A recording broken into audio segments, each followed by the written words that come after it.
atau developer, Pak. Aturan ini dibentuk ini untuk masyarakat Darmo-Permai yang karena Anda tidak menyerahkan PSU, sampai hari ini mereka tidak bisa menikmati pembangunan dari pemerintah kota. Wale, Anda melihatnya itu dari sisi developernya, coba lihat dari sisi warga yang sudah bayar PBB, sudah beli di Anda lunas, tetapi karena Anda secara administrasi tidak menyelesaikan, mereka terhambat, gitu loh. Iya. Sama-sama, lah ini kan iya, berarti kan Anda yang salah. Masalahnya kan gini Pak, masalahnya dari Darmo-Permai sendiri kan tidak menarik apapun kepada Bukan masalah menarik, tidak menarik Pak. Peraturan perundang-undangan jelas, sejak Anda menjadi developer pertama kali mendevelop wilayah Darmo-Permai, FASUM harus diserahkan, PSU harus diserahkan ke pemerintah kota. Sudah Anda lakukan belum? Puluhan tahun. Nah, makanya Pak, kacamata lihatnya jadi dari sisi developer. Ini aturan dibuat untuk mencegah, ya ini model kayak Anda ini tidak nyerah-nyerahkan gitu loh. Ya justru Ya kan? Untuk melindungi masyarakat yang lebih banyak. Anda berapa orang?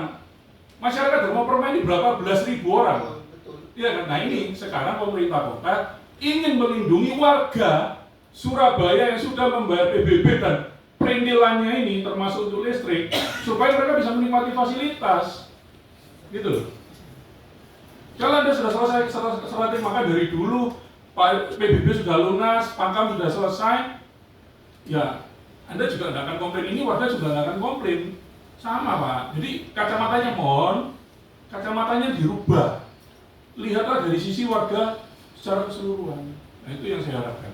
Itu ya, Pak Budi ya? Ya. Enggak, bagian hukum bantu jelasin. Sebentar Pak, sebentar. Tidak ada peraturan yang menyatakan harus diserahkan. Nah, kalau memang harus diserahkan, kenapa sertifikat induk itu jalannya dikeluarkan? Nah, itu yang menjadi pertanyaan. Memang saya tidak membela, saya objektif aja, ya tahu permasalahan ini. Terus yang kedua, yang permasalahan yang ini tadi bahwa saat ini Darmo-Permai kan diblokir ini, ya toh, tidak bisa bergerak apapun. Nah, mungkin dalam forum ini kita kalau bisa disepakati Pak. Jadi perjalanannya ini seperti apa? Jadi misalkan contoh tadi ditemukan satu NJOP. Pertanyaan saya, misalkan saya ini ketemu NJOP ada 5 Pak. Pertanyaan saya 5 ini berlainan ini. Saya nanya lagi kebijakan daripada pemerintah kota.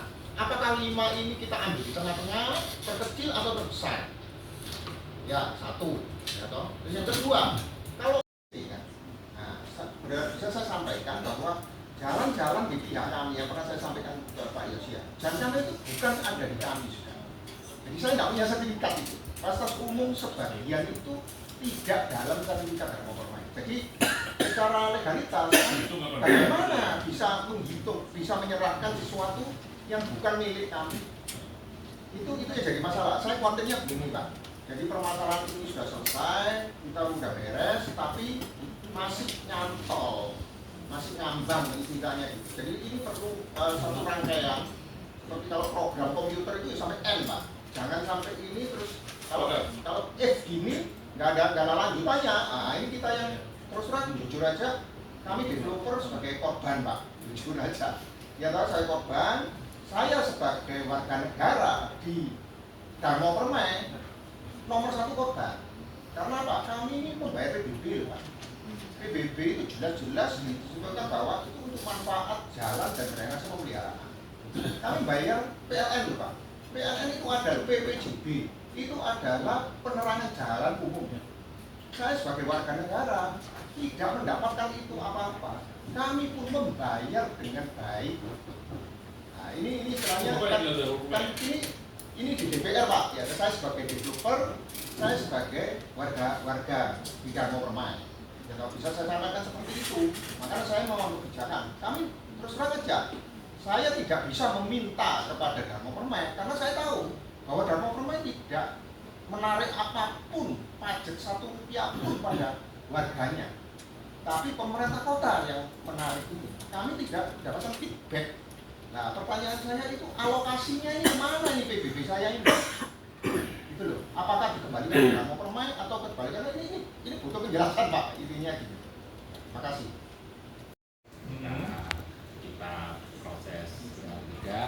Kami juga masih menunggu, istilahnya ada komunikasi tidak dari pihak Darmo-Permai. Kalau sampai hari ini kan saya masih menunggu belum, ini sebenarnya kami sudah menyiapkan draft penundaan perizinan. Penundaan perizinan saja. Jadi, ya kami tunggu. Timelinenya berapa lama, Pak? Karena kan kalau nggak ada timelinenya ini kan susah ya. Izin, ya mungkin coba mungkin sekitar 1 bulan Pak. Kalau nggak nanti kita sepakati rapat ini aja ya. Ya udah. Oke, terima kasih. Ada Mas? Oke, mohon izin Bapak, terkait tunggakannya ini untuk pokoknya itu 12 miliar Pak, 985 2228, untuk sanksinya 5 miliar 194 298 213, untuk totalnya 18 180 070 441. Sampai ini berarti dendanya Totalnya itu 168 NOP. Yo, 168 NOP. Perizinan apa ya? Terkait PBB Pak. Kalau di perumahannya mau mengajukan, ya kami tahu. Masih kena Mas. Kapan itu? Jadi Pak, nanti monggo coba koordinasi lagi Pak sama kami, coba kami cekkan. Soalnya ini memang kami cek datanya gitu Pak, nanti coba kami tarik kan dulu.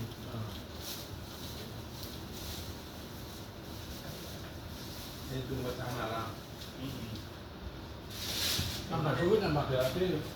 Betul sih. Jadi menurut saya seperti yang saya sampaikan tadi lebih baik dibuat timeline-nya aja. Jadi berapa lama masuk ke penundaan perizinan, berapa lama masuk ke blacklist. Jadi kan ini lebih enak ya. Jadi ada kepastian di kepastian hukum kapan masa tunggu-menunggu ini selesai. Terima kasih. Kan itu terkait juga dengan kesanggupan pembayaran. Iya betul. Jadi mau nanti dari Dharma Permai bisa menyampaikan aja berapa lama.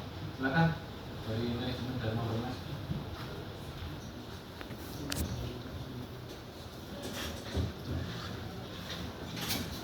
Terima kasih pimpinan dan para anggota dan saudara sekalian. Jadi sebetulnya dari Dharma Permai prinsipnya adalah sesuai dengan rapat yang terakhir, yaitu bahwa sebetulnya kami ini menginginkan satu kebijakan yang pernah dibuat juga di Komisi C, bahwa kami itu dulu intinya itu keberatan dengan adanya peraturan penyerahan makam. Tetapi dengan perkembangan akhirnya disepakati adanya penyerahan makam. Nah, penyerahan makam adalah kami juga berusaha Pak, ini lagi cari-cari juga. Cuma kalau kebetulan dari Pak Karya menemukan, nanti kami bisa konfirmasi ya toh. Kami coba mencari juga data-data yang aman. Kemudian yang kedua saya menanyakan tentang yang tadi 243 itu PBB apa? Itu posisinya di mana? DRW 3 Pak. Nah, DRW 3 apakah itu bisa istilahnya itu bisa disebagaikan acuan? Kalau misalkan kami menemukan di tempat lain yang berbeda nilainya, apakah bisa diterima? Pertanyaannya itu Pak. Satu. Jadi kami berusaha tetap mencoba, cuma memang sampai saat ini belum bisa. Yang kedua, saya tanyakan, kalau misalkan makam itu yang pernah disampaikan sama Pak Yosua bahwa kalau tidak diganti dengan dana itu bisa diganti dengan lahan. Nah, pertanyaan saya, misalkan kalau diganti lahan itu pairingnya gimana? Jadi misalkan ngomong kosong nih, di makam itu 8.000, kita bicara aja nilainya 100.000 lah per meter gitu. Kalau kita pairing itu kan ada satu angka ini. Kalau kita pairing, kita kasihkan nih tanah dengan seluas tanah di lokasi di sini. Itu perhitungannya bagaimana? Gitu loh. Apakah pakai NJOP? Apa NJOP dulu? Apa NJOP sekarang? Harusnya kan sekarang ya toh. Kan gitu. Itu yang jadi PR kami ya toh. Sebetulnya tidak masalah. Terus yang ketiga adalah masalah molor, otomatis kan PBB tetap ditarik. Terus yang kedua yang terkait tadi terkait alasan. Jadi memang izin sebenarnya teman-teman BPN yang bisa menjawab. Karena dulu memang ketika posisi perumahan untuk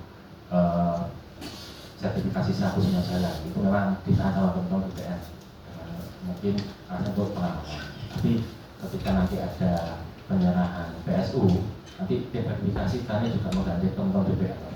Dan dihitung ya Mas Ian. Jadi nanti intinya tetap tetap diperhatikan istilahnya kemana sertifikat macam-macam. Kita kan nggak tahu sertifikatnya bisa di BPN atau bisa di bank atau semacamnya, kan kita belum tahu posisinya. Nanti ada verifikasinya. Intinya kami nanti prosesnya terbuka Bapak. Jadi kami tetap support. Ini tetap kami juga mencoba pengembang untuk segera penyerahan. Karena tidak ada untungnya ketika kita mau menghambat pengembang itu tidak ada untungnya. Blacklist pun sebenarnya kita berpikir Pak, kalau blacklist otomatis pengembang nggak bisa melakukan perizinan, pendapatan akhirnya nggak kecapai. Nanti seperti itu. Tetap kita sebenarnya nggak pengen blacklist juga. Karena kami juga